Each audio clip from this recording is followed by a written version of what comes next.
Welcome to the Future of Structures podcast, where we talk to the experts who are evolving our buildings for tomorrow. And here is your host, Adam Jones.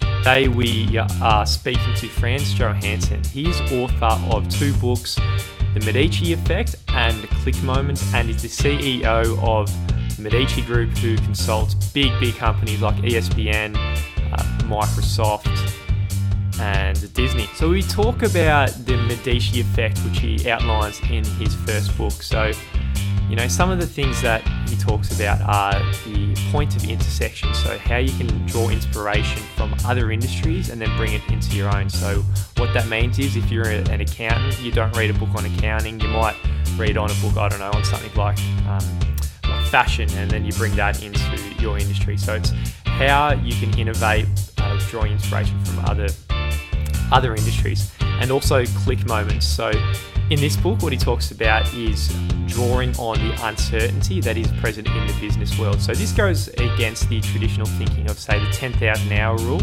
that was made popular in Outliers by Malcolm Gladwell's book. So with click moments, you will tap into some of the uncertainty that is in the world. Because if you think about a guy like Richard Branson, he didn't need 10,000 hours before he started his first business. So there's a huge luck component. So it's how to, get that luck in your favour. And that is by purposeful bets, which is what we're going to talk about with Frans. So it is a real privilege to speak to Frans. And this was an interview on my other podcast, What You Will Learn. So you'll hear my co-host, Adam Ashton, who is also on that podcast, in this interview, because this is very relevant to the future of structures and all businesses in general, if one of your goals is to innovate.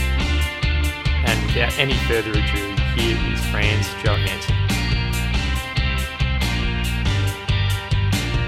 First of all, there's something interesting happening in the world today at large. Uncertainty is increasing everywhere because there are more change happening, and not just change in technology, which everybody's aware of, but everything else is changing too. Norms are changing. It used to be weird to step into a stranger's car. Now it isn't. It used to be weird to have strangers stay in your house. Now it isn't. Now it's actually something that's fully acceptable. And because of these changes, it means that our ability to predict, to understand what's going to happen in the future drops. It's a necessary relationship, really.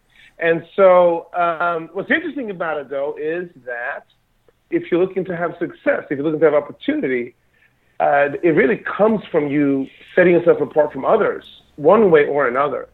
And in my book, The Click Moment, I talk about really two ways of doing so. One is what I would call a very narrow, straight understanding, the way people most understand success. You put in a lot of hard work to become an expert. You can do it. It turns out that's only for a very narrow group of people. For most of us, success actually comes in very unexpected, serendipitous ways. Hence, we should court uncertainty. We should court serendipity. We should court unexpectedness, because that's where we can get success. Nice. And that narrow way you were sort of talking about is what I guess a lot of people might have heard of, the 10,000 hour rule, where you work really hard in one specific thing with fixed rules and fixed boundaries, and work really hard and get really good at that one thing. Whereas for most people, the uncertainty, there's no rules, so they need to find these click moments. So I guess what are these click moments that you talk about, and sort of how can we recognize them? Where are they? Right. So, and let me just make an extra point around this 10,000 hour rule, because it is interesting, right? You have today a whole body of assumptions that go into how most people, most entrepreneurs, most executives think about how success happens. And it is this idea around expertise. It's this idea around rational analysis of an opportunity. And that works really well if no one is changing the rules. And in the book, I talk a lot about tennis, for instance. I talk a lot about chess. Guess what? It works. Serena Williams crushes it because she has put in 10,000 much more than 10,000 hours. Her success is logical. Her success is based on expertise.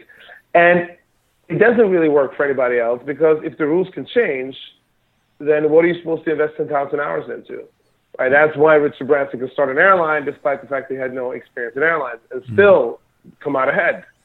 So that whole thing is a piece that is both it's challenging for people to grasp. And so the immediate question then comes to, well, okay, I get what you're saying, but then what am I supposed to do? Because what you're saying is that I can't really rely on a rational exploration of new opportunities or just on 10,000 hours to get there. What else am I supposed to do? And it turns out that there is a way of doing it. And in the book, I call it click moments. I call this idea of addressing the first question we had, which is around uncertainty and serendipity. I basically say that it comes in a few different ways, and perhaps the most interesting of those ways are click moments. These are moments in time where you have an unexpected insight, an unexpected meeting, an unexpected result. And the reason it's unexpected was because you didn't plan for it. If you're an expert in something and something happens and it was unexpected, it means that you saw it and you experienced it, but you didn't expect the basic expertise. So it wasn't a result of a logical analysis. And those are super valuable. That's where we find the breakthroughs in how Nike discovers its breakthrough soul pattern. It's how Spielberg manages to make Jaws into an exceptional movie, not because of the things he planned for. It was the things that he didn't plan for. And these click moments reveal tremendous opportunities for us to become successful if we're capable of paying attention to them. Yeah, nice. So how do we invite more click moments into our life? And does this apply for, say, a big corporate business as well as the individual trying to, I guess, get more success in their life? It applies for both. And as it turns out, although corporate businesses tend to be afraid of inviting click moments, they're the ones best able to do so and to capitalize on them when they happen. I'll tell you why in a second. So the way we invite click moments is essentially to invite the unexpected. And that sounds, putting it that way, makes it almost impossible. How are you supposed to do that? And so the approach that we help our clients to do this, and the listeners can take in their own life, and your listeners can take in their own lives, is to expose yourself to opportunities, to people, to insights that are not in your field of expertise, that are not within your obvious domain or culture or whatever else. Because that's when you're going to have these unexpected click moments. You may be, so if you are somebody that is, like I mentioned Richard Branson earlier, if you are in the music industry, you have a record company, and all you're doing is sort of talking to other players in this space, you're going to come up with roughly the same type of ideas that others in this industry come up with. And I see this all the time. Let's say you make swimwear, and you're talking to other swimwear manufacturers and people that wear them, and you will tend to have similar ideas. You might catch sort of trends, but others could have caught them earlier. What if you talk and get insights, inspiration from completely different places? And in Australia, which was really the home country for the bikini, I talk about that in the click moments. Mm-hmm. That's what Hida Finetti did, right? So she's like, what happens if I combine a bikini and a burqa? What could I come up with? It's unexpected. It's surprising. And she had a click moment that gave her this insight, and she pursued it. We create click moments by inviting difference into our lives. Nice. I love it. And one of the big things you talk about in the click moment is purposeful bets, in that you have to... Yes. I guess my interpretation is you got to keep trying different things, but you can't be putting all your eggs in one basket. You can't be betting everything on the first project or the first little thing that you try. You need to have small bets and many of them. Is that sort of right? That is right. Many people will say when... let's take an example that I think drives this point home pretty quickly. But most people that are listening to this have been exposed to a game called Angry Birds, and it's kind of out of fashion now. But it was a game changer for both the iPad and the iPhone. It revealed to the world that there was a much larger industry around gaming on these type of handheld devices than people had even imagined. It was downloaded, hundreds of millions, billions across the world. And people looked at it and went like, wow, it was an overnight success. It was just brilliant. And it is a brilliant game. It has gorgeous graphics and addictive play levels, and you get to kill pigs with birds. Like who wouldn't want to do that? And the thing about this is that if they were that brilliant, why did they wait 8 years to do it? Because Angry Birds was this company's 50-second game. Yeah. And the message here to anybody listening to this is, if you try something 52 times, you'll have a good shot at exceptional success as well. And that's really what it comes down to. Success, when stripped off of all the legends and myths, are basically a statistics game. I love this notion of the fact that Picasso made more crappy artwork than virtually any other artist that has lived at this point. And he did. I mean, he made over 50,000 works of art in his lifetime. And most of them suck. Most of them suck, right? So this idea is one that. So now, let's say that you now acknowledge this. How do you incorporate that into your life? How do you incorporate it into a strategy? It follows, by necessity, it follows that you have to try more bets. And I call the number of bets that you could try at any given moment the distraction limit, because you usually have a core thing that you're doing. It might be your core job. It might be your core business. So the question is, how many bets can you place that are sort of outside of this core? Is it 1, 2, 3, 4 at any given time? At some point, you're going to hit a distraction limit. You're going to hit basically now it becomes negative because you just way to distract you doing. You can't do 100 bets at the same time. So it's a good way of thinking about that. But here's the thing that when a company has been able to encapsulate that, it becomes powerful. At Apple, oftentimes when they designed a new user feature, one of the designers was sharing this notion that they create 10 separate teams to come up with 10 separate solutions for this design feature, user feature. Which means that if you're on one of those teams, you have already baked in a guaranteed 90% failure rate. So who wants to join a team like that? Well, the person who knows is going to get another bite at the apple.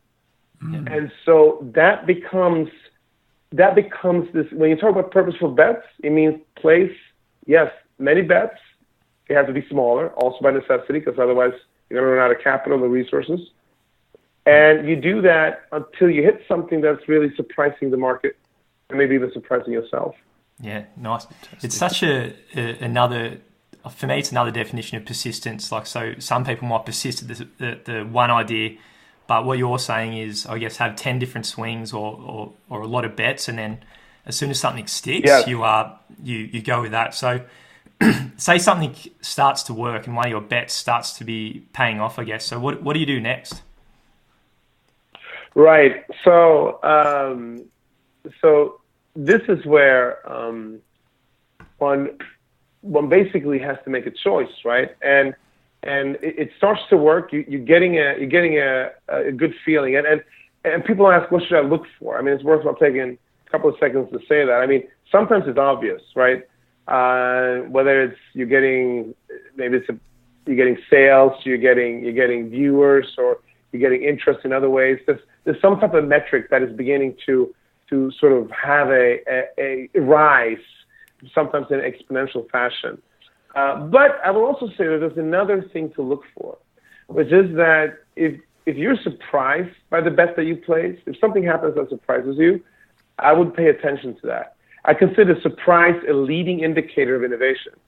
And when Pfizer went after this heart drug in the mid-'80s, they realized the heart drug wasn't particularly good. but yet many of the test subjects kept on asking for more of this drug.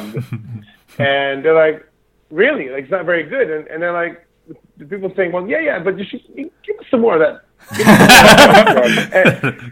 And it was particularly true of the guys. Okay, so it turns out, right, that this drug had a curious side effect that nobody really counted on, which was it basically made these guys stand at attention and rise to the occasion. Now, they could have just said, wow, that's a surprise, but it has nothing to do with what we're doing, right, which is to focus on the heart drug. But they didn't. Instead, they said, this is a surprise, which means that probably nobody else has thought of this, and we should just go with it. We're going to double down on it. That, of course, became Viagra, one of the most successful drugs of all time. So the lesson here is, whether the metrics are going off the chart or you being truly surprised by something, ask yourself, is this the time to double down? And usually it is. You should focus on that. And that's where I now place my efforts to get into some sort of growth curve for this idea. Nice, love it. We said the Click Moment is a phenomenal book. We came to talk about your first book, The Medici Effect, as well. And you talked earlier about in the Click Moments that it's finding uncertainty and randomness in people from other fields. And so the Medici Effect talks about these intersections of different fields. Is that right? That's right. I mean, the Medici Effect I wrote first. And what was interesting is I say this thing in that book about how a lot of the connections that people make are random. I don't really place a lot of effort into that point in the book, but that was the seed that I ultimately explored in the Click Moment. So in many ways, these books go hand in hand. They really are complements to each other. And or Click Moment sort of extends and completes the argument that I present in the Medici Effect. And basically in that book, what I say is the following: you have the best chance of breaking new ground at the intersection of different cultures or industries or fields or disciplines. And it's explored, why is that? And then what can you do about it, basically? And it's a fascinating idea because it turns out, right, that it's true.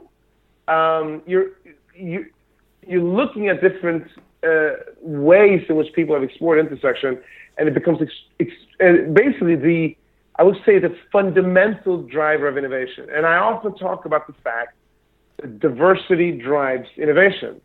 This idea of bringing together concepts from different cultures and industries and fields. And so, and I'll just share one example. But what I mean here, and this is an example that I opened the book with, but it's probably my favorite example. And it is of this architect. He's in Harare, at the capital of Zimbabwe, and he has this challenge, right? He has to build one of the largest buildings in Harare, but this building is to contain no air conditioning, which is interesting because it sometimes gets hot in Zimbabwe. But he manages to do this by combining his field of expertise, which is architecture, with the field of terminal ecology. And the termites are able to cool their mounds that they build in the African savanna through this whole network of basically using airstreams around the base of the mound and a cool pool of mud, and using vents to lead these airstreams in, and they can open and close these vents in a particular way. And he took that design principle and incorporated it into the building. It uses 90% less energy than any other building around it, and has a temperature steady around 73 degrees Fahrenheit. And so my point here is, he broke new ground, not because he focused exclusively on architecture or terminal ecology for that matter. He stepped into the intersection of those two, and that's where you can find new ideas. Yeah, unreal. So say if you're an accountant, an engineer, or a lawyer or whatever, so a lot of the time your work's could be really siloed. So what's a specific action that someone can do who's listening to, I guess, get this mix and get more diversity into their lives, to be able to innovate a bit more? Yeah, I mean, there's so many things in how one can approach it. I mean, In the very, very short term, like as in right now or the next hour or the next day or week, diversify your where you're getting your insights. Are you reading the same types of books or magazines or journals or papers or reports that everybody else in your field are studying, that your colleagues are studying? Like, if that is the case, explore what would happen if you listen to something else. And then, this is the most important part, try to make connections between these other things and your work. So if you're an engineer, is this something you can learn from the fashion world? Get a fashion magazine. Next time you go to an airport, buy magazines that you would never ever read usually, and use them as a source of inspiration for new ideas. Here's another really amazing story around how this actually plays out in the real world. So this hospital in Cambridge in the UK had this challenge that when they transferred patients from the surgical units to the intensive care units, you had two separate medical teams essentially that treated this patient, which meant that there were oftentimes confusion, there were lack of communication, which led to errors. And these errors could sometimes be fatal. So the hospital was like, well, how do we fix this? And the obvious solution to this would be to say, well, how have other hospitals fixed this? Maybe we should look at that. Maybe we should look at best practices. But they didn't. Actually, what they did was they teamed up with McLaren to understand what happens at a pit stop, and with a pit stop crew in a Formula One car race. And they realized that that type of coordination, there's lots they can learn from that. And they did. And that model now is called the pit stop model, which is spreading in hospitals around the world. In other words, they gain their insights by gaining inspiration from another field. So that would be the first action somebody listening to this would take. And the second one would simply be more longer term. Can you spend some time in another field?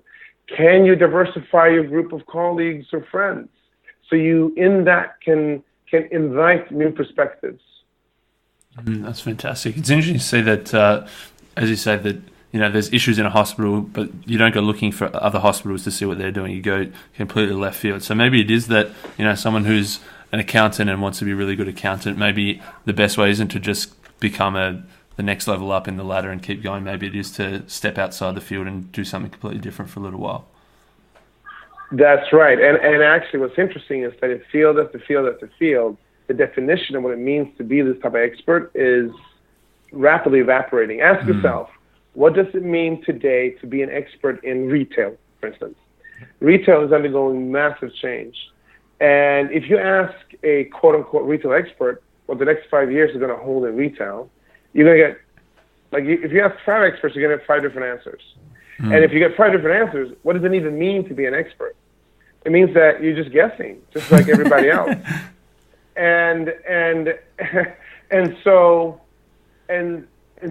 So the shelf life of expertise is shrinking.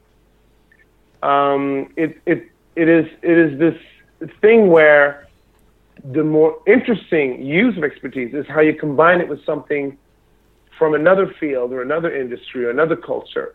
That's where you're going to find the more interesting nuggets of truth. Yeah. Nice. So you mentioned that the shelf life of expertise is shrinking. Is there any, I guess, other industries that are the best to intersect with for, I guess, for your engineer, accountant, or lawyer, or I guess what technology is the best to intersect with, or maybe understand with all the change coming? Well, it's a great question. I mean, look, obviously, I think it always makes sense in today to be exploring elements of technology. That is one thing that comes up a lot. But let me tell you, that's not where the game changers are. Uber did not have brand new technology. That was not where the insight came from. Airbnb, that's not brand new technology. That's not where the insight came from. So technology is a piece of it, for sure. But what is more interesting is to see what is happening in other fields or cultures, because norms are changing, and they're changing rapidly. So if you're an accountant, for instance, or if you're a lawyer, and you ask yourself, okay, well, how do I think differently about what I'm doing? Well, it might be interesting to see how do other businesses or industries or fields charge for the business. You just pick up on something. This may or may not have anything to do with technology. This is more to do with business model. I mean, these are industries where people usually charge by the hour, for instance. Well, you know what? There are tons of other models out there, whether it's subscription, whether it's a value-based pricing, whether it is performance. There's all kinds of, and there's innovations happening right now, teed up with various app usage. So if I'm in that field, maybe the innovation isn't how I'm using my knowledge to solve a specific problem. It might be how I'm even delivering it in the first place. And that's not necessarily going to come from just talking to my colleagues, because they're still stuck in the old model, just as a hospital will be stuck in the old model. Fantastic. The two phenomenal books, The Medici Effect and The Click Moment. I guess we're also keen to hear about what does the Medici Group do today? Yes. So basically, we are taking these ideas in both Medici Effect and The Click Moment, both books, and we bring them to organizations around the world to help them innovate. We make their cultures far more innovative. We help them develop breakthroughs, either breakthrough strategies, breakthrough business models, breakthrough products and services, and to execute on them, to implement them, to actually get them either to market or installed within their organization. And the way we do that is through diversity. So it could involve bringing together cross-functional teams. It could involve bringing together very diverse teams along gender, country, ethnic lines. It could be involved breaking down silos inside of an organization, or it could involve bringing in perspectives from outside of the industry entirely. So there are, and I just scratched the surface of it. There are any number of different ways in which we help companies to bring in new insight or make use of it. It's already in place. It's just that they're not really making use of it. And through that have serendipitous discoveries, serendipitous moments that we then capitalize on. And so through that, we've been able to help companies like Disney, like Nike, like Pfizer, like IBM, Microsoft, and on, in industry after industry after industry, to push the boundary of innovation, and through that, impact how they think about diversity. Yep, phenomenal. So as we wrap it up now, is there any books that you recommend for our listeners that might have impacted your life, or I guess been influential in the books you wrote? Well, I mean, there are many books that I've had influence. I like you guys, I'm a voracious reader. I really try to cover a broad range. I would recently I've been I've been reading books on cosmology and quantum mechanics. I studied it a bit when I was younger, and what I find fascinating about it is that is how it relates back to many of the ideas that I'm working on right now. So I recently read a book called Dark Matter and Dinosaurs by Lisa Randall. Nice. Which I would recommend.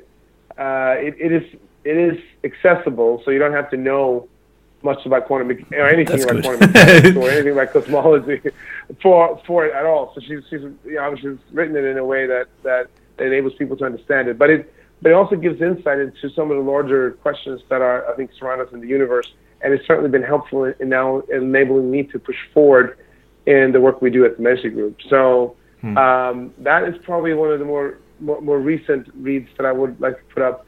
And after that, I would simply say that there's some books that have had, really phenomenal impact, and I like to recommend books that help to spur the imagination when I get this question. I mean, most people want to hear about business books, so I can talk about all day long. But if you haven't read books, so the most recent book that I read was a fiction book that I'm still thinking about today. Was the new translation of the Count of Monte Cristo. I can't read it in French, but that book and the the perseverance that count has, I draw inspiration from it. So those are some thoughts. Yeah, Fantastic. It's a great way to end it. I think it's I guess quantum mechanics is very similar to I guess some of the things you talk about, and especially the uncertainty and all that kind of stuff that happens at the quantum level, and it does seem to apply at the business level as well, as you said. You got it. That is actually the connection, and just being able to dig into that more deeply has been fascinating. Yeah. So Lisa and I have been now recently. We did a podcast together recently to explore some of these ideas, the intersection between innovation and quantum mechanics, and it's been quite fascinating to see the types of ideas that we've landed on. Fantastic. Well, that's awesome. As we said, 2 phenomenal books. I guess just to finish off, where can people find you? I know you did season 1 of your own podcast as well. Where can people find you, your books, and other stuff you're doing? Yeah. So I think the easiest place is my website, which is fransjohansson.com, FransJohansson.com. It's just my first and last name. And from there, depending on what one's interested in, whether it's podcasts or the speaking or consulting or workshops and all the stuff that we built over the years with the Medici Group that now sort of has a global impact on this. Or just, hey, shoot an email and say, that was great. I'd love to talk. Reach out. Yeah, awesome. That's the place to do it. Fantastic, Frans. Thanks so much.